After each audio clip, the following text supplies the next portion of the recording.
Yeah.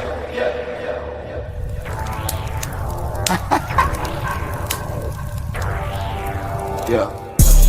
I know they mad for no reason. I'm holding on to change my life.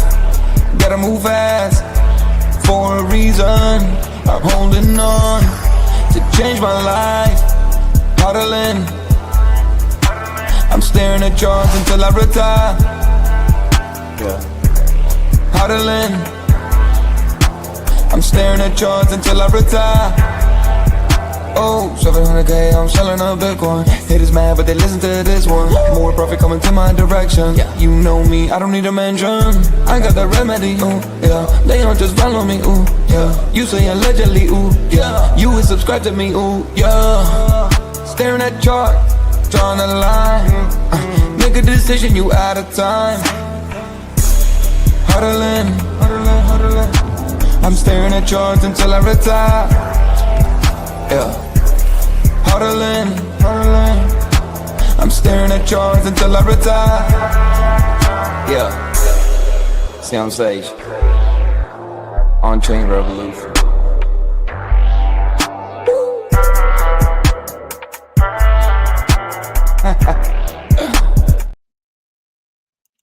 Welcome back to the 9th episode of the Trader's Edge. Today's show is going to be about risk management. So you have to master risk management before it masters you. What does that mean? So if you were out there with your pants down on Friday, you got effed. I mean, that's the easiest way to put it. Last Friday was one of the biggest liquidations we've ever seen in crypto, for sure. I mean, $19 billion in liquidation. So this is something we have to talk about, something we have to get serious about, because there's a lot of traders right now who are out there talking about, hey, I had, $100,000 and, at a 2x leverage.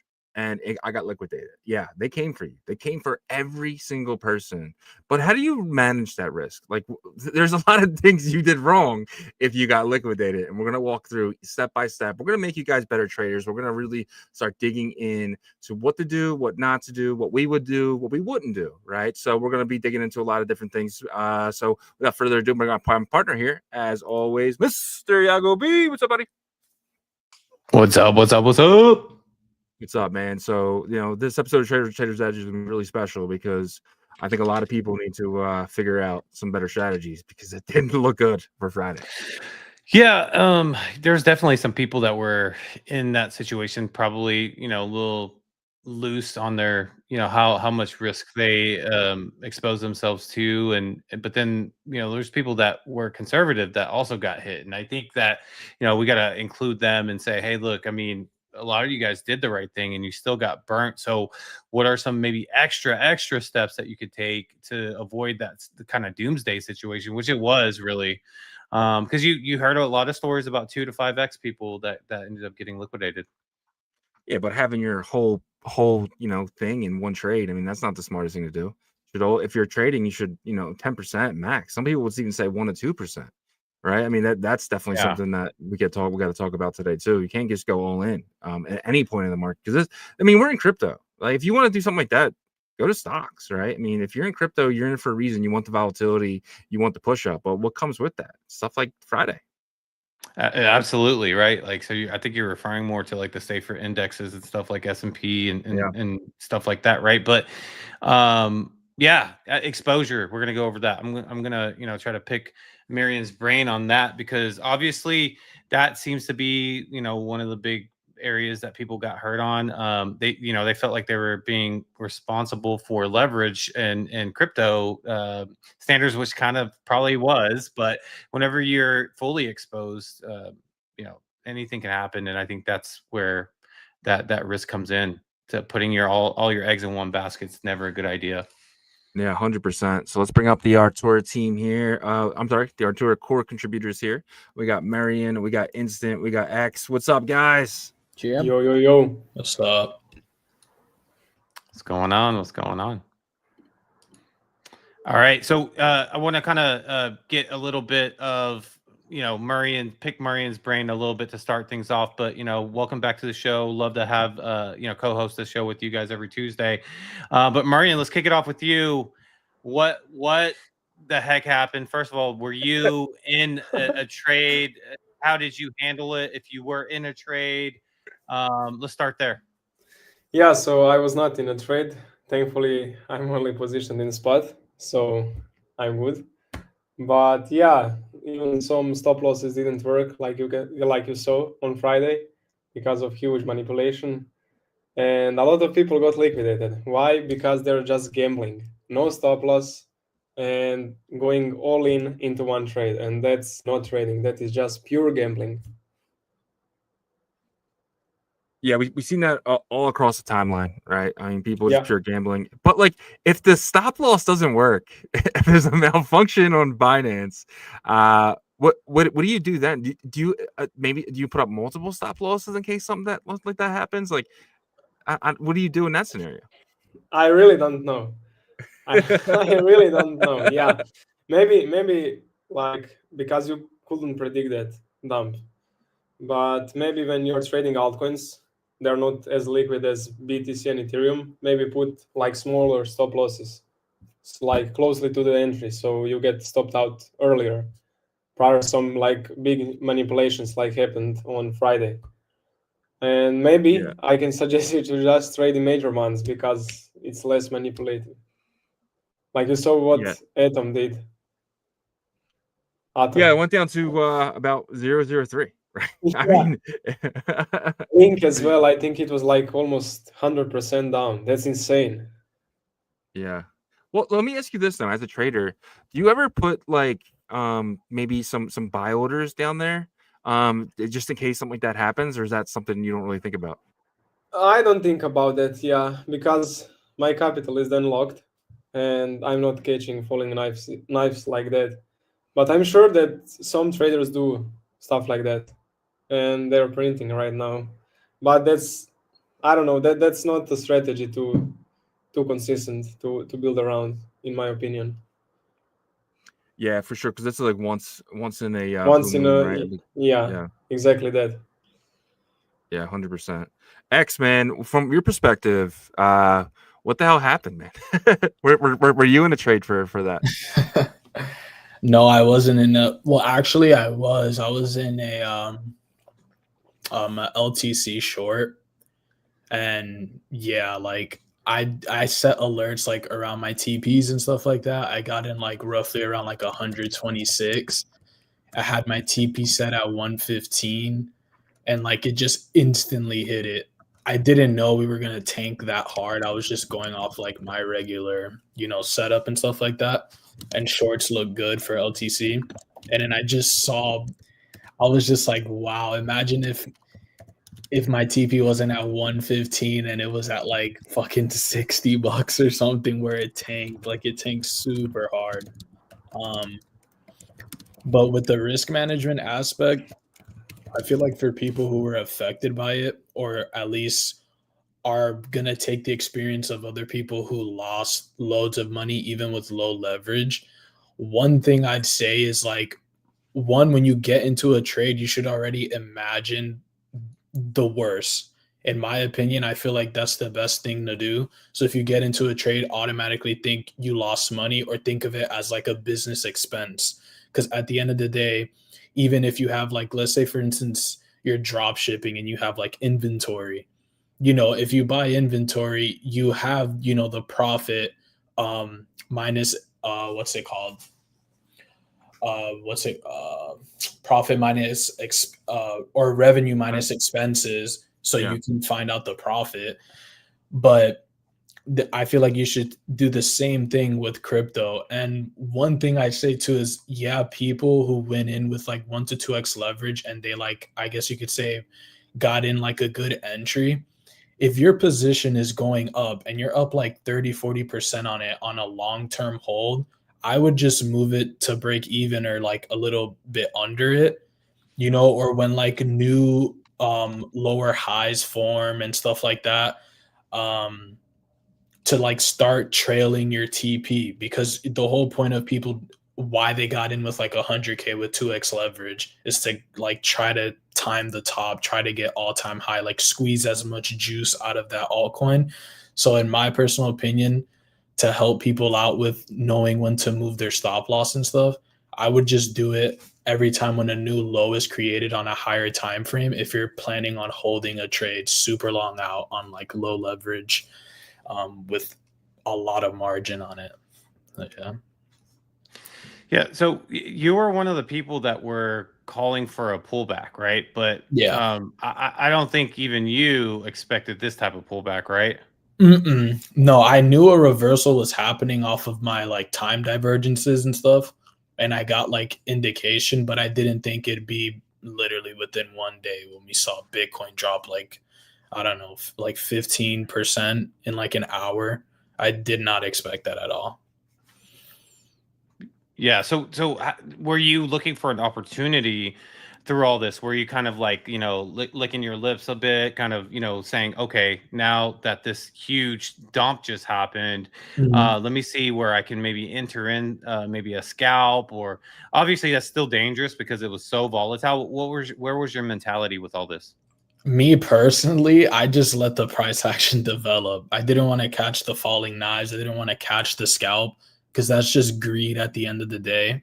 And that's for me personally, it's like I already caught the move on the short, so I didn't need to like put more risk on the board. I already made good money from that trade. So to me, a lot of other traders saw it as opportunity and good for them, but just with my style, I didn't really want to risk it at all. We had such a big wick as well too. So I just knew like we were, you know, going to tank a little bit down to fill in the wicks and stuff like that. To me, it just wasn't worth trying to catch like that move down or move up at all, to be honest. Yeah, man, 100%. It sounds like you have really good risk management, because like if I was, you know, I'm not like really like trading too often, but I even thought about, you know, okay, this got to be the bottom, right around like 108, 109, and I was like, man, if I was set up to take this, I probably would have taken it. But you're right though, because like, you know, you don't know what's going to happen. It's very volatile. It could have kept dropping. It really could have. It could have climbed that wick and then just did a full tilt back down. But in instant. So what does risk management mean to you? Like somebody who has, you know, you guys are contributing to this amazing platform, Artura. What does risk management mean to you? Yeah, that's a good question. I mean, I think like, you know, it's pretty it was a very like, you know, not a very often event that happened obviously like over, you know, this past weekend. And so, you know, a lot of platforms had, you know, various, you know, I think like security thresholds that hit, or, you know, in some cases like the traders took like some of the hit in order to protect like, you know, the platform's functionality, and other times like the LPs took the hit. But I think I would just like, you know, however it shook out, you know, like hopefully this is not like, you know, this is a case that happens once in a blue moon, like you said. And that's why I think it's like with Artura, it's like really important. Like, you know, we try to have like, you know, top safety measures in order to protect everybody on our platform as well who's like trading on it, both LPs and the traders. And that's why we do have like some safety thresholds hit when, you know, some like big event happens in any case. So, you know, like maybe people wouldn't be able to take as much profit, or maybe like some trades would automatically like get closed out. But like ultimately it's going to protect the platform, and it's going to protect the majority of the people's interests. And in terms of what happened with like, you know, Binance or some of the other perp dexes out there, I know people were complaining about, you know, it's hard to really say without, you know, deeply studying like their own security measures and like what's the best way to like manage your risk. But I think it's, you know, important to know like what platform you're trading on, and like what are the security measures that are, you know, inside their platforms that ensure traders are, or ensure the trades that you're making are okay in like the worst case scenario, or your, you know, your deposited coins are okay in the worst case scenario. And yeah, we always just like try to like really encourage like proper risk management. You know, you see like whenever me and Marian or X are, you know, on various spaces, not just on here, like we're always trying to promote like, you know, safe practices for all of our traders. We don't want anybody using our platform or anywhere else to get wrecked. And that's kind of the community we're trying to foster. Amen. Yeah, I mean, this situation it seemed to be kind of like a one-off, not one-off, but like happens very rarely, right? But there seems to be some sort of flush out that does happen before like the big run up at the end of a bull market as well. Marian, did you think about that when this happened? Shakeout before breakout. Why not? Yeah. We Well, got You have your Yeah. shakeout, but then your typical shakeout, but then you have Friday. Friday was definitely like ×5 of what you're used to a shakeout. So do you think that makes sense? Could there have been just a leveraged flush out? And Yeah, then, it's healthy for the market because we got all that stop losses, and that's how the market moves from liquidity to liquidity. We swap the sell side liquidity right now. All the longs are liquidated, and now we are trying to push higher. That's how the market moves. Yeah, man.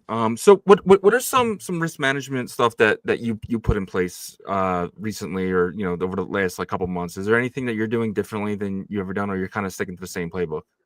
Well, I'm mostly sticking to the same playbook, 1 to 2% of the whole account risk. And depending on the conditions of each trade and the probability, which I determine by the arguments, bearish and bullish side. So that's how I go. Are you willing to change it all? Let's just say we go into like an insane bull market and it gets pretty crazy. I'm talking like January 2021, February style, right? Do you change anything from that point, or you still stick to your guns here? I will stick because I could probably get fried and I don't want that. So that's where the discipline comes in place, because with like 1 month of base trading and over risking and dumb stuff, no discipline, you can like wipe out all the profits from the last 5 years, for example. And that's why in trading, discipline is the most important thing. Emotional control as well, because that's what's running it. All right, so you mentioned emotional control, you mentioned discipline, you mentioned stop losses. Is there anything else to kind of put in there in your risk management playbook? Taking the highest probability trades, but that is coming into that place. But that's like the general stuff. Gotcha. What about you, X? Do you have anything to add to risk management? We got like Yeah. 3 already. So me personally, you can go about it in 2 ways, right? So you set your rules on how much you risk, like Marion said, 1 to 2% of your account.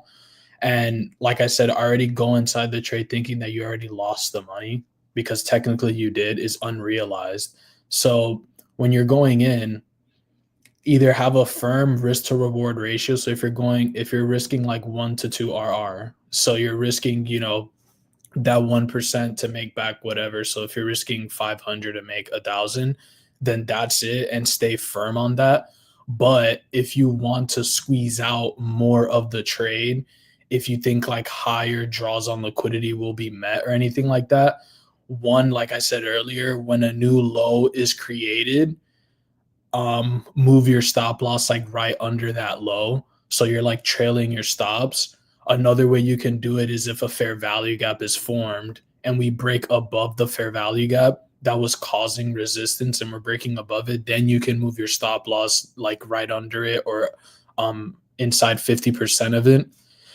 Or another way you'd go about it is, let's say for instance there's a drawn liquidity that you're confident that's going to be met, but it probably won't get met right now, but you're already at your TP.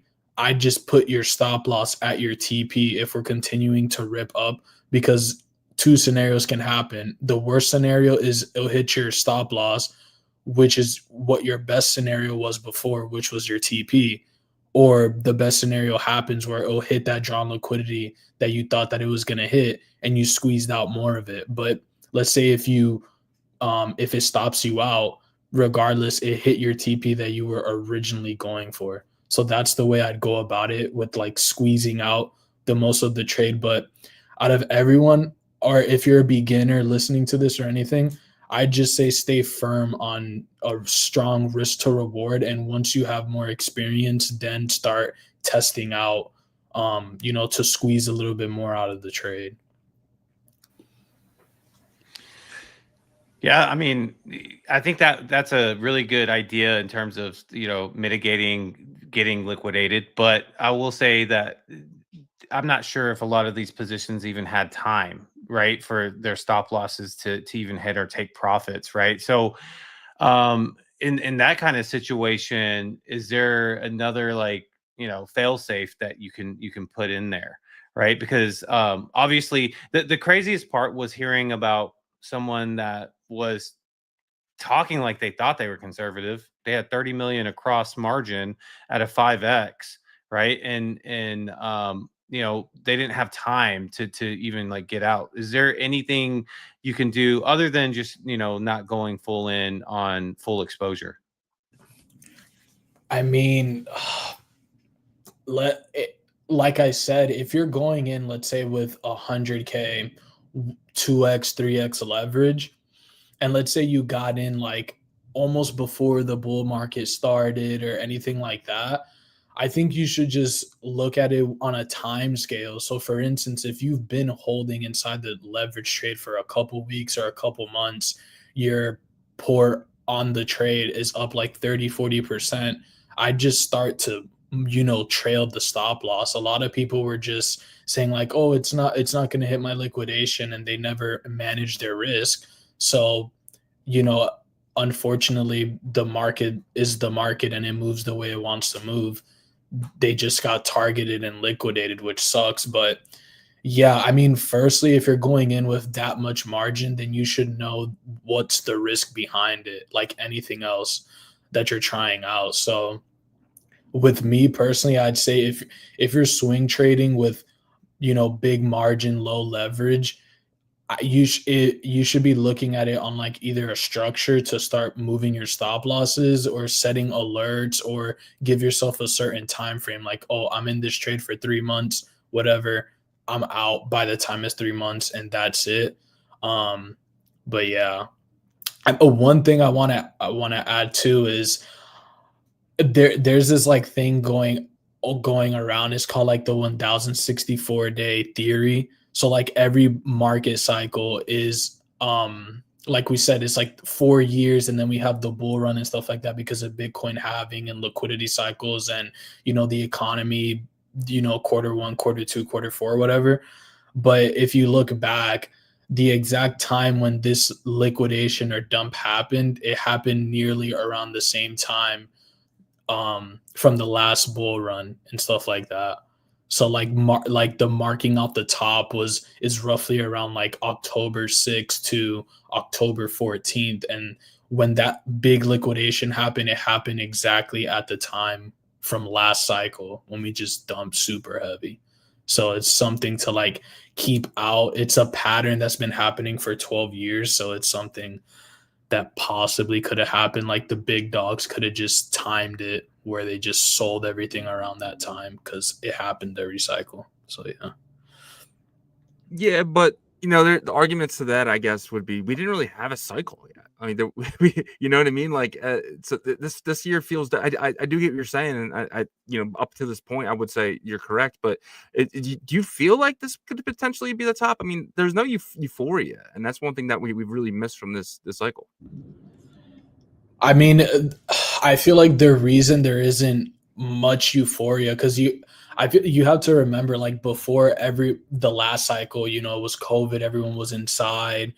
Bitcoin rallied a lot higher because of liquidity. The fact that now to buy a full Bitcoin, you have to put in much more liquidity than before.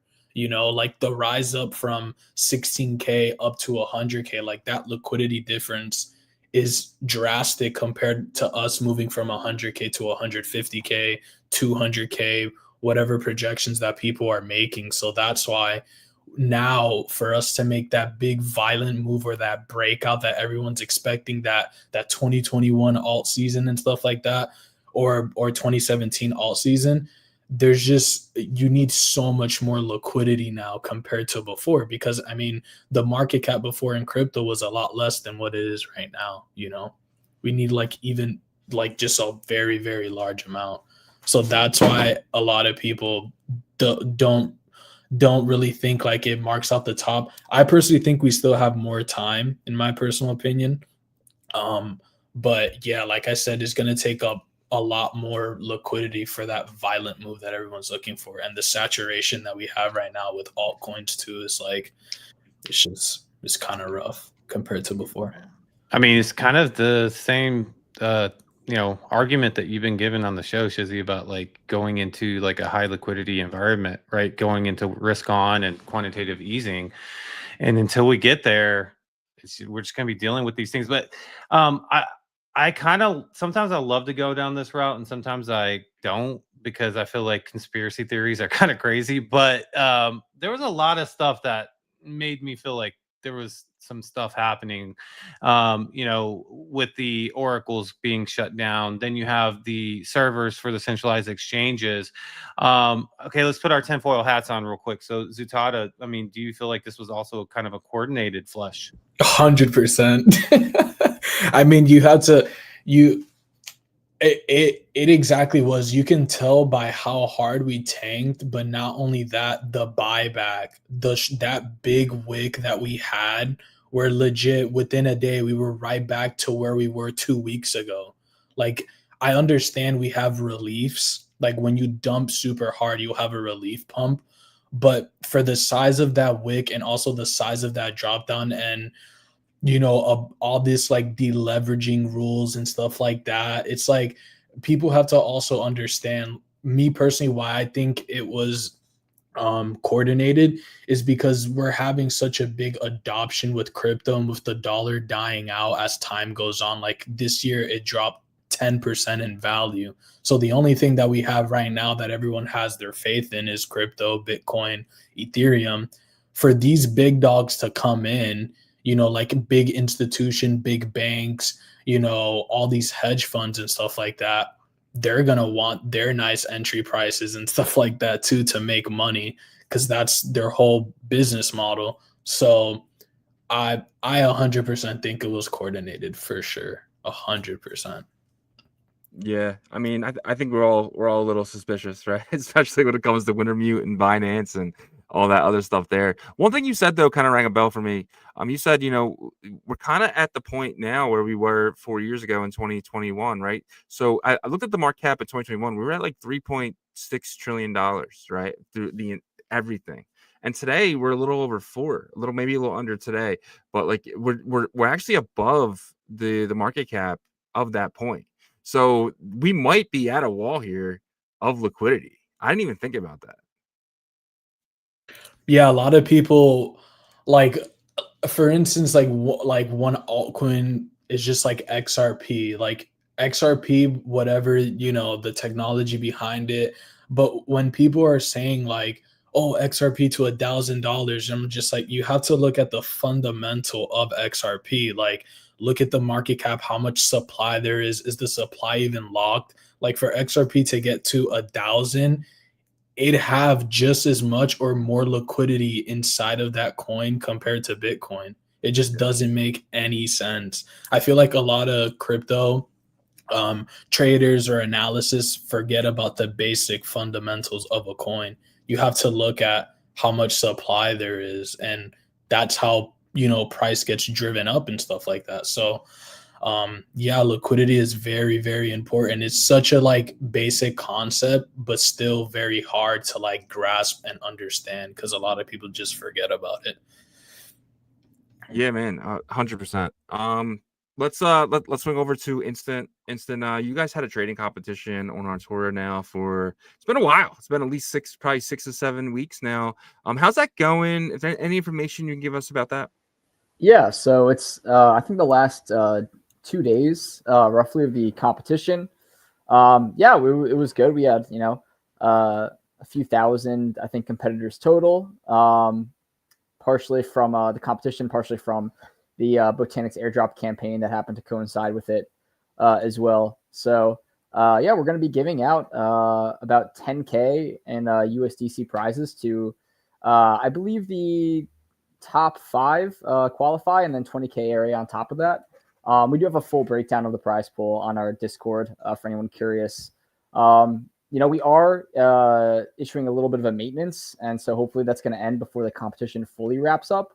But yeah, it's coming to a close, and just want to say thank you for everybody who was able to participate in this. We're going to be doing a closing announcement pretty soon. It was sponsored by Botanics as well, so a big shout out to them for enabling us to do this. And hopefully this is not going to be the last competition. This is just the one of many to come. So I think, people who weren't able to make it in on this one, or for whatever reason, there's just some barrier to entry. We're going to use all the feedback that we got from this competition, and then, try to make the next one even more appealing with lower barriers to entry, potentially even a bigger prize pool. So don't feel like you missed out. This is just the beginning. Yeah, 100%. This is something we've been telling our viewers for a long time, to get in here, make a few trades. And some people just made 3 trades, and now with the P&L is that they're going to win 5K off 3 trades. It's remarkable how this thing kind of wrapped up here. You got the guys who made the biggest trades end up not making the thing. The guys who just made really smart trades ended up being in the first couple spots, which is incredible. Yeah, exactly. I think this is kind of the cool analytics that I like to kind of review and see, what were the plays here. But also it gives us a good basis of what kind of traders are using our platform, so that we can optimize for, optimize to be even better in the future. Yeah, and I think the people that experienced, this trading competition, they'll be ready for once you do have the next one, because I feel like there's some easy strategies you can implement to get a head start. So for the people listening in, definitely pay attention to how this went, because that's in my opinion, you're gonna be able to use that experience in the future. I want to ask Marian real quick about what I said, kind of about the conspiracies part. Marian, if you feel like this was a coordinated kind of flush out, how do you handle that? Are you kind of look, we can't help that, those are higher powers that kind of control that, I just got to focus on how I can take advantage of opportunities? Or how do you think about that? That's the way to go, because you can do anything in that scenario. You just need to think what's your next move and adapt from there. You basically can't control that. You need to focus on what you can control, and that's, for example, risk management. 100%. That's why today, that's our title of our today's show. 100%. I'd also just like to toss out in there in regards to risk management too. The amount of people that had their full portfolios in meme coins or various altcoins was kind of astonishing. I think that's why it's important to have a diverse portfolio and everything. And I did read some interesting risk management strategies after all this happened, about people who didn't get hit so hard. People that they would make trades and then obviously take a portion of that profit, put that into stables, of course, and then put those stables into some protocol that's generate just a very low risk, high APY protocol in order to continue generating money, but obviously not being hit by the massive tides and swings of the market. And so I think it's really important to have alternate streams of profit as well, for everybody in there, and don't just full port into memes. If you get 1,000x today, it could be minus 1,000 tomorrow. So always have a diverse amount of income streams, or I guess profit sources. Big advice. Yeah, 100%. I agree. And the biggest thing I seen was people going all in on one token.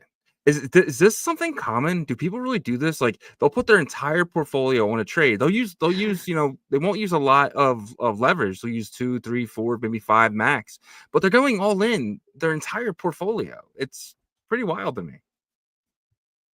Yeah, I mean, that's something that we've never recommended any of our users do, and that's something that I've never done. I think it's it's like Marino always says, it's just straight up gambling. Which I guess this is kind of a famous space a little bit for the degens to rally in that regard. But yeah, it's not smart, and I think it's super evident here. Why you don't want to do that, and a profit today doesn't mean that it's just gonna be in profit for the rest of time. You always have to make sure that you have at least some amount of safety net just in case things go sideways. Yeah, man, 100%. Let's jump over to some other stuff here. So, are we still bullish on Q4? We'll start with you, Marian. Are you still bullish in Q4, or are we looking to Q1 and Q2 now next year for the big blow top? I am bullish because we repriced back in after that manipulation, and it will just take some time repricing. So what are you expecting? Are you expecting 2 weeks of sideways before a move to the upside? Yeah, we need to get some like proper data, proper analysis after like huge dump manipulation. Just let the price develop, and after the price develops, then we will have the levels to work from and go from there. Yeah, I mean, I'm in that same boat, Marian.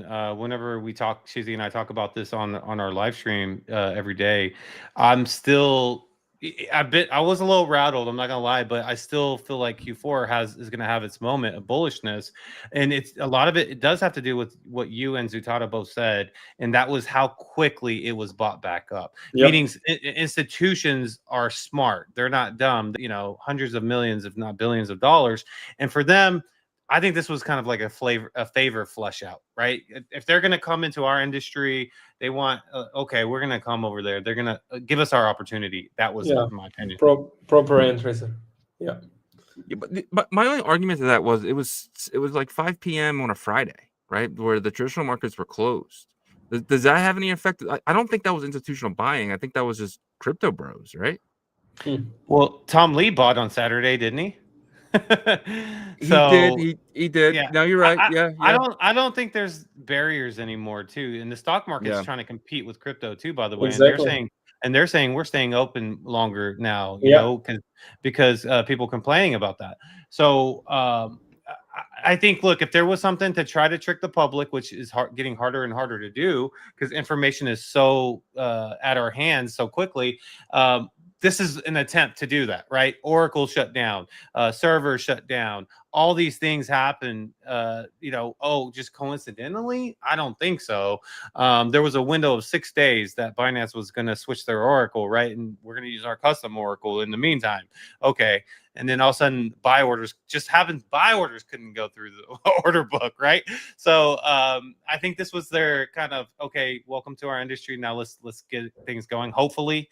And that's actually using a positive mindset into this kind of horrible situation for a lot of people that were over leveraged. But that's pretty much it.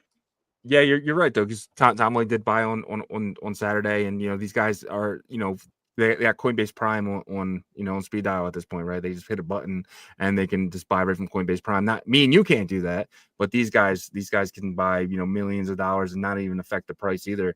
So yeah, 100% agree that there is the barrier of entry into crypto is that day is over, right? Anyone can enter at any point right now. So yeah.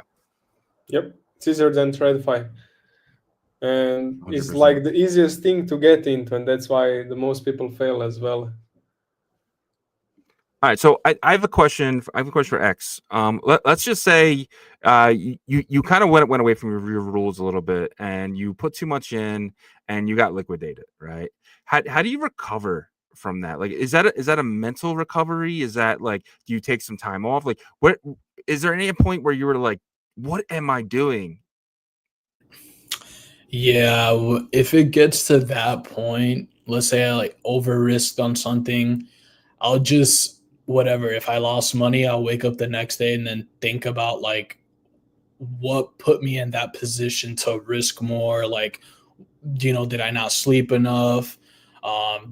Did like something, personal life, something that happened that could have triggered that or made me a bit more impulsive. That's what I try to focus on. Like, was there something that triggered more impulsiveness than me to take a logical trade and stuff like that? If it comes to it, depending on like how much money I lost, possibly I'll take like maybe a couple days. It depends, but I'll be coming back with less risk instead of more risk. So I'd come back with less risk, develop confidence again, and then once I'm going in and I'm making money, then I'll start to increase the risk again, and then get back to normal. But when you lose money, you don't just up the leverage and I need to make it all back, because one, you'll end up losing more money and it'll make your mental a lot worse. So it will just be a snowball effect. So it's just not worth it. That was basically the description of the work, like bad degens experiences in casinos and like leverage and stuff. Sports betting, it just goes across the board whenever you're gambling, right? They always think that they can try to make, or they have to make it all back in the next trade or bet or whatever. And so yeah, I agree. I think taking that time away, because I even saw on TikTok the other day this guy, man, it's a sad story because you see it over and over. He's like, I lost it all. He's just rolling on the hotel floor. And I don't mean to laugh, but it's just like, that's a sad situation. And unfortunately, some people felt that way this past weekend.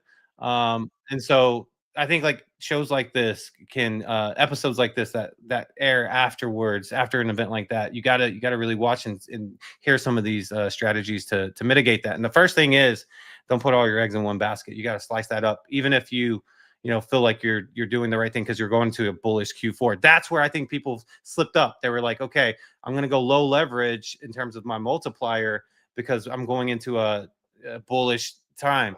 Well, they just wiped you out for that. Yeah, and that recovery is going to be tough, especially because I mean that's one thing that you just said, X2. I mean, revenge trade, right? Like there was a time where I used to gamble and I used to put $100 on the Eagles and they used to lose, and I used to put $200 on the 4 o'clock game, right? Because I'm trying to win it all back. So it's like one of those things where 100% you got to get control your emotions. I love what you said there too. You kind of you kind of analyze everything that made you think about making that trade, and to the point of where you can psychologically understand why you took the trade and mentally, don't make the same mistake twice. I love that answer 100%. Right. I have a question for, I want to go kind of to each of them real quick. So Murray, do you think our space will always be like this financial gambling space, to where it's just known for that, or do you think we eventually kind of even out? It's tough to like predict because more regulations are coming, definitely, because all of these institutions are coming. Maybe because of those regulations as well, less scamming, but we'll see. Yeah. Yeah. Okay, so you're kind of we'll see with regulations. What about you, Instant? Yeah. What do you think, Instant? Do you think we'll kind of always be known as that TradFi is the more conservative, safer, we're a little bit more, just always will be more risky? Yeah, I mean, I think we'll always be more risky. I mean, I do think, agree with Murray said that I think more regulations are coming, across the board globally, which, will protect users in some ways and, fight against like some of the volatile price action. And obviously some people are like, aren't going to like that, while others are going to be able to thrive in that. And I think, my take is kind of a neutral stance where, just like kind of, you have to adapt to the industry. If it's going to be more regulated, you have to look for opportunities to maximize that versus in a much more deregulated industry. I'm kind of hopeful though. I think the regulations are going to be good overall. Now that institutions or institutional adoption is just becoming way more, I think like that also means that the regulations have to be within the interest of like the institutional holdings of these assets. And so like they obviously, they're already like having like lobbying firms across like, globally and stuff like that. They want to protect their assets as well. They don't want to tank the entire industry like in their own bags. So I'm hopeful that like, as kind of like annoying that like these regulations coming in are, the fact that like in these institutions, that like it'll be beneficial for like everybody, and traders are going to need to adapt. I don't think like the meme coin space is going away. I think there'll always be like a degen underbelly, like no matter what, just due to the nature of the industry. But on the top level, I think it'll be Gotcha. Yeah, a lot less volatile. Yeah, I ask because I feel like the regulations are gonna over time, next 10 years or whatever. I feel like it's gonna be kind of like that big boy. Like, okay, you're gonna gamble like if you want to, because TradFi has that, by the way. You can take margin on Robinhood, you can take margin in these other areas, but it's just kind of like where you're getting into. It's no crying at the casino type of situation, but they don't even really get emotional like that as much. So yeah, appreciate that. I guess go to X with the same question, right? Yeah, I'll take the neutral stance as well too with what Instant said. until regulations, I mean, yeah, crypto will be seen as degen, 100x, get rich quick. But yeah, and once regulations come in, everything's gonna slow down. Like he said, I do think there'll be like a little degen bubble, the same way there is with stocks, like with IPOs, penny stocks, where people just make, stupid money like that. The same thing will be with crypto. I think within the meme coin space and stuff like that, maybe there'll be some form of regulations in there, like before with the meme coins, before Pump Fund was created. For you to drop a meme coin, you needed the liquidity. It would be dropped on Radium. You'll need a team, the dev and stuff like that. With Pump Fund, now you can make it within seconds. So there'll probably be something within that realm to slow it down. And I feel like that could possibly help because one, it wouldn't extract so much liquidity out of the market. And second, the saturation would slow down, So yeah, that's what I'm expecting. Yeah, 100%. Like, I do feel like TradFi is coming on chain, right? So when they do come on chain, we're gonna have newer platforms and stuff like that. But we do have to abide by their rules. But you are right; there will always be that decentralized. If you want to find it, you'll find it. If you want to find that 1000x leverage with liquidity, you're gonna be able to find it. That's going to be up to you. Just like how these days, just because casinos are outlawed in a certain state doesn't mean you can't find a casino. You'll always be able to find it. So it is up to the person, the risk management, and all that. So that's kind of what I really hope a lot of you guys really kind of learn from if you're watching this and really understanding what, some really good traders are doing and how they can withstand. Because that's a big thing about trading is, you can trade for 3 months, but then you lose your account, you're done, kind of go back to your 9 to 5. And I think everyone probably tries it. And then they're like, damn, I can't do this for a living. I think we all thought in our head, maybe I can do this for a living. But then if you don't use proper risk management and stuff like that, you just can't. But we got some comments here. Let's get in the comments. We got Abstract says, love this hour. Chips and Dips says, big fan of Marion. Does he do content anywhere else? Marion, do you do content anywhere else? I'm sharing some stuffs on Twitter, but I will probably start my YouTube channel in the future as well. Amazing. K99 is here. Vader time. Let's see if there's any actual comments. And Bibo said, yes, I did. Minus 22.45 on XRP. I'm not sure what he means there. We got Bro Toshi in here. And then Mip says, should I buy, then hold when the time is right? I don't want to make the same mistake, like take big risks. So we're talking about trading with leverage. If you're going to buy and hold, I think it's a good time to do that, right? Yeah, now after the liquidations. Yeah, so the liquidations happened on Friday. So I think that big opportunity was like Saturday and Sunday. But some of these tokens, most of them bounce back, if you're honest, like pretty close to where they are. So if I were to bet, I would say that we're not going to have a similar event to what we had on Friday for the rest of the year. So I think that's where I think it's a good decision to buy and hold the solid ones. Same here. I was trying to buy some on the dips on Friday, but orders were not going through. Exchanges were not working. So yeah, I know it was like $1,500 to do a trade on MetaMask. Yeah. Ethereum gas fee was like $500. Absolutely insane. Well, this was amazing, guys. I really appreciate you giving us the time and doing this every week. So we'll just jump into any last words. We'll start with X, man. Any last words? Just be careful, like you guys said with I don't expect another like flash crash like this to happen. The only way I'd expect another flash crash to happen, in my opinion, is if we lose, that wick that we formed, then we'll probably have a flash crash down to like 98, 94. But other than that, if we can keep above, 102 to 105 range, I think we should still be good to, to have more upside potential. But yeah, just be careful out there. Yeah, man, 100%. Instant. Any last words, buddy? Yeah, I think I'm pretty bullish on Q4. I'd be looking at specific ecosystems though. The base obviously is a big one. lots of movement going on there, and that's a huge team, and they have lots of advisors and lots of investors and partners and things like that are absolutely massive. And there seems to be some rumblings going on in that ecosystem. They're a massive company, so if they're trying to move on something, that like a bunch of people are backing them up, like trying to prepare for a move as well. So I think Q4 is looking to be pretty bullish still, maybe not across the board, but certain ecosystems for sure.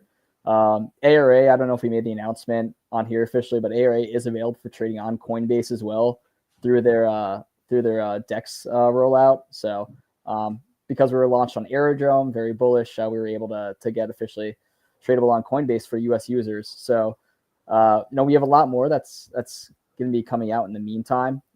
These are just kind of small little snippets of what we're building to come. So just stay tuned, stay on the lookout, because we're going to be making some big announcements in the near future. So you can go through the Coinbase app without going decentralized and get the ARA token? Yeah. Wow. That's incredible. I'll have to definitely look into that. Absolutely awesome. Marian, any last words, buddy? Yes, sir. Learn to do nothing in times like this, and now just wait for price to develop and take it from there. Hopefully for the bullish Q4. Let's go. That's so easy to say. Doing nothing is like so hard for me. It is, but trading is like 90% waiting and 10% executing. So that's a trading game. 100%. Yago, any last words? Yeah, I mean, I'm with Instant on Q4, and everybody I think in here. I think that Q4 is going to have that moment. So right now, I think research time and see what's happening, because there's going to be different metas that start to get energy back and stuff. We're going to get over that what happened last week, but it like Marian said, it might take a week or so, and then we'll get bullish again, in my opinion. Maybe not next week, but at some point in this last quarter. So just stay focused and keep researching. Yeah, 100%. And I'll just use my last words to answer Sheedy's question, which was the entire show, Sheedy. He said, when I trade leverage, I use small position size, but no stop loss. In this the wrong way, keeps them from stop loss hunting.